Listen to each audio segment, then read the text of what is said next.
টাকা যার বেশি টেনশন তার বেশি। সাধারণত টাকা যার বেশি রোগ তার বেশি, টাকা যার বেশি শান্তি তার কম।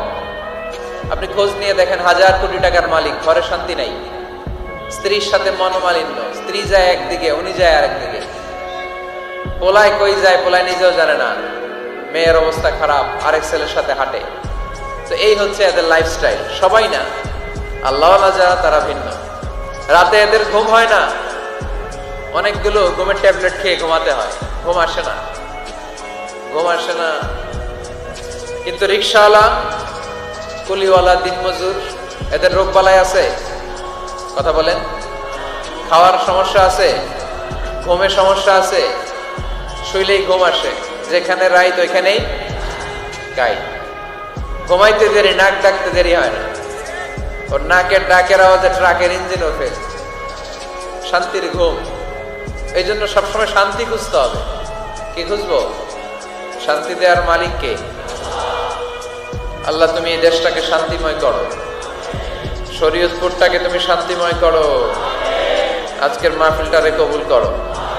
শামসুল হক শিকদার জামি মসজিদ কমিটির উদ্যোগে 10ম বার্ষিক তাফসীরুল কোরআনের মাহফিল, স্থান জাজিরা, কেন্দ্রীয় ঈদগাহ ময়দান। এটা জাজিরার নাম অনেক শুনেছি আমি, আসা হয়নি, এই প্রথম আসলাম, আলহামদুলিল্লাহ। 3 দিন ব্যাপী তাফসীরুল কোরআনের প্রোগ্রামের আজ 3য় রজনী। আমার আগে কথা বলেছে মুফতি কাজী মোহাম্মদ ইব্রাহিম, গতকাল কথা বলেছে মাওলানা এম হাসিবুর রহমান, কথা বলেছে মাওলানা আব্দুল খালেক শরীয়তপুরী।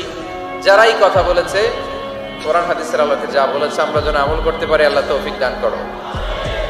সঙ্গীত পরিবেশনায় ছিল মশিউর রহমান, সুর সম্রাট, অ্যাডভোকেট রুকনুজ্জামান, ইসলামী সঙ্গীত শিল্পী, star voice champion Imtiaz Ahmed. আজকের প্রোগ্রামের প্রধান অতিথি জননেতা জনাব ইকবাল হোসেন অপু সাহেব, মাননীয় সংসদ সদস্য শরীয়তপুর 1 আসছেন উনি